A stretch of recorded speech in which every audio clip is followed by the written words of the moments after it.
Welcome, everybody, to Krystal, Kyle, and Friends. Today, we will be talking to Amy Vilela, who is, she was one of the original Justice Democrats. She lost her race. She has a really powerful personal story that led her into politics because, unfortunately, her daughter passed away pretty much as a direct result of us not having a universal healthcare system. And so, I wanted to talk a little bit about that, her life experience, what led her to this point, what made her channel what was like really intense, deep emotional pain into something positive. And by the way, that was inspired by Nina Turner. She's told that story before. So now she's running again for office. Great. Honestly, I was going to say I don't like to play favorites, but I don't mind playing favorites. She's one of my favorites, seriously, of all the candidates who were running. So really looking forward to talking to her. Before we get into that, though, so there's the hearings going on right now for Ketanji Brown Jackson. She's replacing Stephen Breyer in the Supreme Court, or hopefully she'll replace Stephen Breyer in the Supreme Court. And in this committee hearing to approve her, you have, the Republicans are generally going on the offense and trying to pick apart her record and trying to get sound bites for their next elections. And the Democrats are all playing defense and playing patty cakes. And there's a lot of cringe stuff going on all over the place. True. I think the Cory Booker stuff is really over the top. He's just like, you're the best person ever. And don't get it wrong. Like, I would vote for her if I was there. I've seen her record. She's the best of all the options that were given. She's by far and away the best. Yeah. But it's just like, bro, reel it in. Like at least 27%. Position, this isn't like he's fanboying in a way that feels more like sort of Tiger Beat or something like that than a real evaluation of someone who's going to have an immense amount of power. And you could argue that's a backlash to the Republican hackery, but just because there's Republican hackery doesn't mean you need to do Democratic hackery in response to it. You know what I mean? It's just embarrassing. It's very embarrassing. Anyway, there's a lot of embarrassment to go around in this hearing. I've covered some of it. So we got this brilliant new little clip from the hearing. This is Ted Cruz trying to play a gotcha game. Let's take a look at the video. Able to comment on them. Okay, if I can change my gender, if I can be a woman, and then an hour later, if I decide I'm not a woman anymore, I guess I would lose Article 3 standing. Tell me, does that same principle apply to other protected characteristics? For example, I'm an Hispanic man. Could I decide I was an Asian man? Would I have the ability to be an Asian man and challenge Harvard's discrimination because I made that decision? Senator, I'm not able to answer your question. You're asking me about hypotheticals and I'm asking you how you would assess standing if I came in and said, I have decided I identify as an Asian man. I would assess standing the way I assess other legal issues, which is to listen to the arguments made by the parties, consider the relevant precedents, and the constitutional principles involved, and make a determination. She handles them pretty well there. She handles it well. So what's your initial reaction to that? I mean, it's very clear what's going on. Like, they all are just posturing for whatever they think is going to be the hot issue for cable news that night so they can get their faces on TV. So Cruz, he was caught immediately after that on Twitter name searching himself. So the whole point, he was just trying to go viral, and he was name searching himself. That's been verified by somebody who was near him. What percentage of Ted Cruz's time on Twitter is spent engaged in that exact same activity? Because that's what they're all about. I mean, this isn't relevant. It's not related to her record. It's not related to any particular case. It's just an attempt to feed into what you think is red meat for the base and paint this like ridiculous caricature of her and of Democrats. But the ironic thing is, the point that they always try to make is like, oh, Democrats are obsessed and the left's obsessed with race and the left's obsessed with gender. But in this hearing, they clearly are the side that is completely obsessed with race and gender and identity issues. The thing that frustrates me is that it's so obvious that they're all just trying to get little gotchas and get their little sound bites for their next election or to get on Fox News that night. And another good example of this was Marsha Blackburn. She was reading from a decision that Ketanji Brown Jackson had on a specific case, and she quotes Ketanji Brown Jackson as saying, because of the pandemic, we should let out all the criminals in Washington, D.C. And she's asked her, like, why would you say a thing like that? That's crazy. You want to release all the criminals?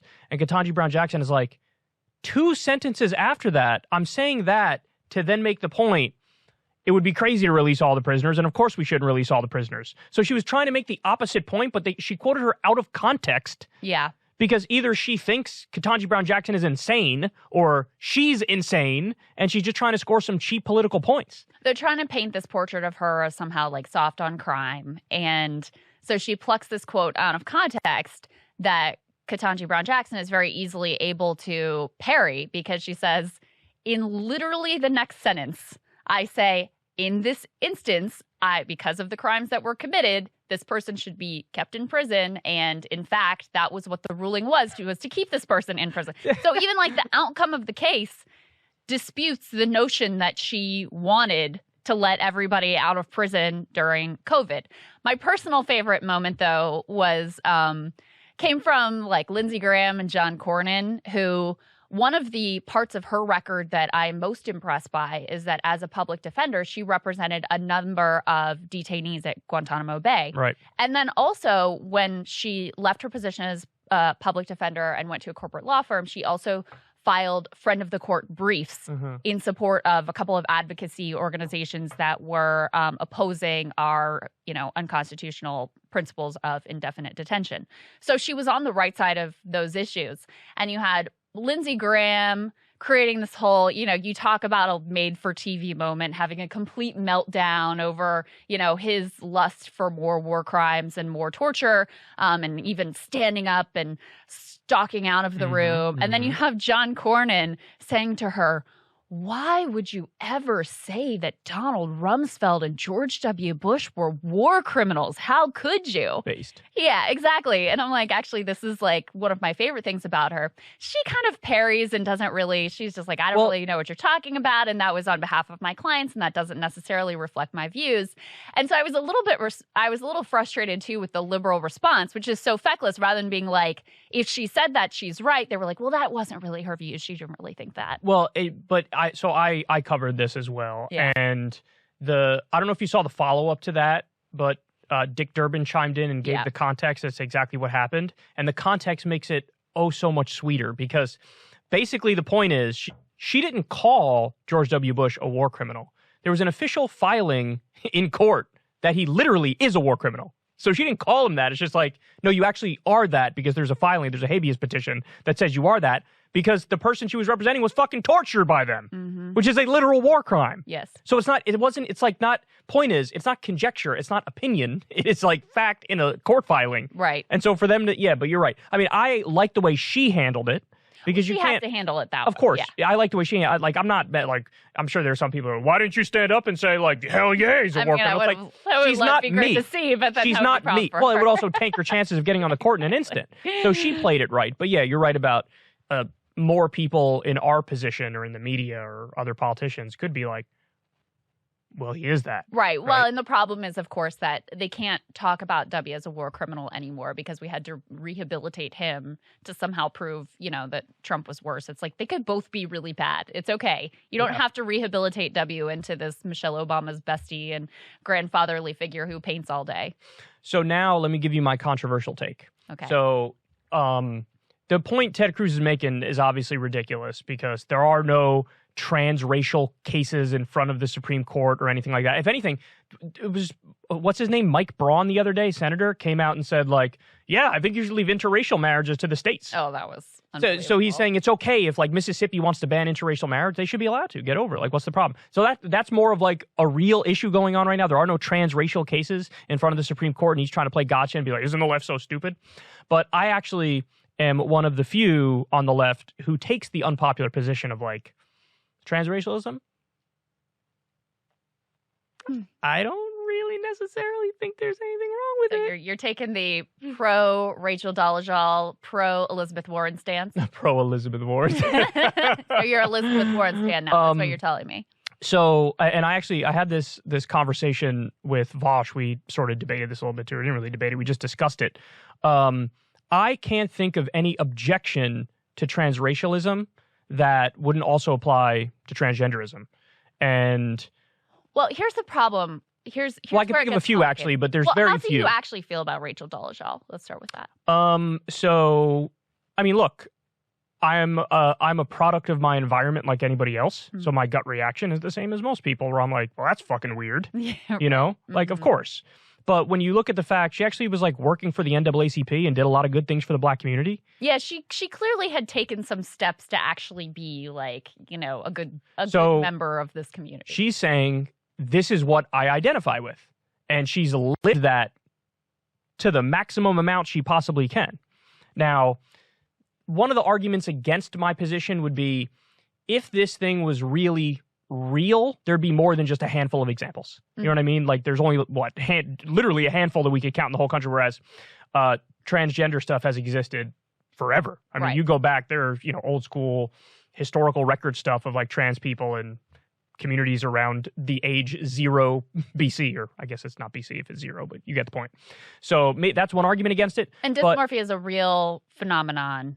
So there are, I don't think that they're exactly the same. They're not exactly the same, no. But what I think about is where it gets complicated is, if race is a social construct, which it is, invented categories, and, you know, we all sort of accept that framing, then when you go to, okay, well, if it's a social construct, why can't you move across those lines? And then people are like, absolutely not.